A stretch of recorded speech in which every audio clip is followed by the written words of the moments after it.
Hola, ¿qué tal, queridos estudiantes? Bienvenidos a esta clase de Introducción a la Economía. Esta clase será bastante corta porque se anexará con un material extra, el cual ustedes pueden encontrar en esta lista de reproducción de esta clase o en su plataforma. Veremos la función de la inversión. Para ello, el material extra fue un contenido sobre la tipología de los bienes, los tipos de bienes. Entonces, ese material se indexa para que usted tenga una mejor idea de cómo se clasifican los bienes para poder dar paso a este tema que es la inversión. Este tema se relaciona con el tema visto en la clase anterior, que es la de el consumo. Esta clase del consumo nos habló de esta fórmula que propone John Maynard Keynes sobre el consumo y cómo es su cálculo. Pero hoy no hablaremos de consumo, hoy hablaremos de inversión. Se debe partir del análisis de la renta o del ingreso, de lo que nos ingresa a nosotros, de nuestro sueldo, por ejemplo. Con esto pueden pasar tres cosas muy distintas. La persona cuando recibe su salario puede hacer tres cosas. Consumo de bienes y servicios, que es lo primero, es consumir, ¿no? Comprar lo necesario para el hogar, etc. Invertir, tenemos lo que es la inversión, que es la acción de invertir, orden o dirección o posición, invertir una cantidad de dinero, tiempo, esfuerzo, etc. Esa es la definición de diccionario. Bueno, o puede ahorrar. Cualquiera de las tres acciones pueden ser realizadas por la persona. Hoy nos vamos a concentrar en la de la inversión, no tanto en el ahorro. El ahorro pues es colocar el dinero en alguna institución o guardarlo para poder hacer cualquiera de estas otras dos, ya sea para gastar después o para invertir después. Como se mencionó antes, el consumo es el intercambio de bienes o servicios para satisfacer una necesidad. Eso ya lo tenemos claro. Ahora bien, la inversión es aquella parte del ingreso que se destina a adquirir o a incrementar los activos financieros.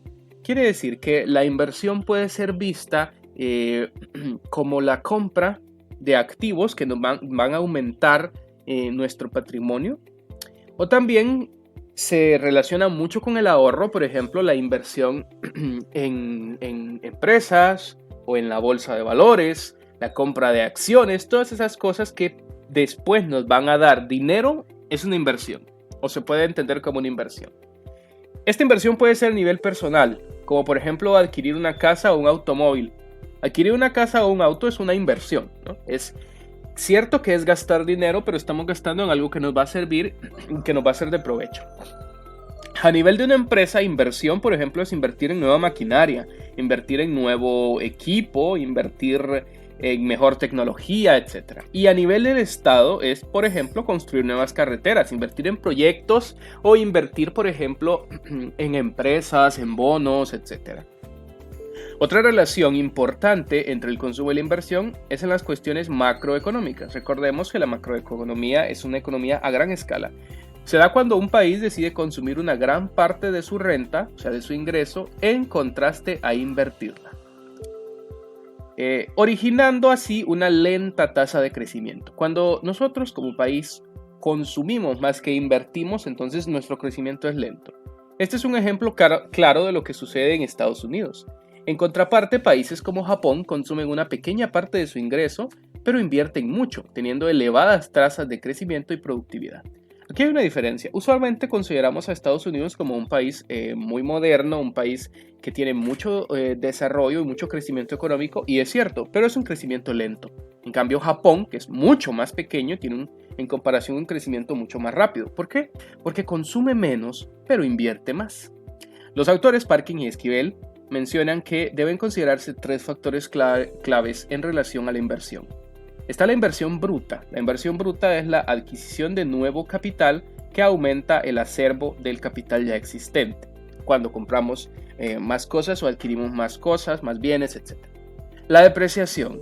La depreciación es el desgaste que sufre dicho capital. Por ejemplo, yo compro un auto hoy y dentro de 2 años o 3 años yo el auto no lo puedo vender en el mismo precio que lo compré, porque ya está usado, está depreciado. La inversión neta. La inversión neta es el resultado de restar a la inversión bruta la depreciación. Entonces ahí vemos cuál es el verdadero precio. En las decisiones de inversión de las empresas existen dos aspectos que deben considerarse. Primero la tasa de beneficio esperada, o sea, la ganancia que yo espero obtener, y después la tasa de interés real. La tasa de beneficio esperada se relaciona con la retribución que los inversionistas esperan recibir por el monto invertido. Por ejemplo, si una empresa adquiere una maquinaria con valor de 100.000 y con ella podrá tener ingresos de 120.000, entonces el beneficio esperado por la compra sería del 20%. Para tal efecto, el inversionista debe considerar estas tres cuestiones.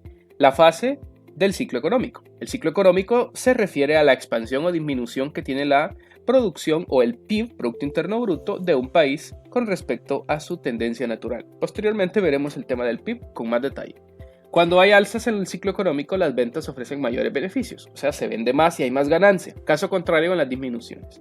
El proceso tecnológico. Cuando hay avances en las nuevas tecnologías, las empresas esperan entrar en una fase de aprendizaje y por ello recibir tasas de beneficio moderadas. Cuando comienza una nueva tecnología, no esperamos obtener, por ejemplo, grandes ganancias de la misma porque está iniciando. Por ejemplo, con los autos eléctricos. Cuando comenzaron, pues nadie esperaba una gran inversión o una gran ganancia por entrar en ese negocio, pero posteriormente sí la hay. Hay que considerar los impuestos también, debido a que los beneficios que se esperan son después de los impuestos. Hay que pagar impuestos, entonces hay que tomar en cuenta también si los impuestos son altos o bajos. En términos generales, para terminar, mientras la tasa de interés real sea menor, mayor será el monto que se dedique a la inversión. Independientemente de que los fondos que se utilicen para adquirir la inversión sean financiados, o sea, prestados, o ya sea propios. Lo que es la tasa de interés representa un costo de oportunidad. Con eso terminamos este tema para dar paso al siguiente en el próximo video. Muchas gracias.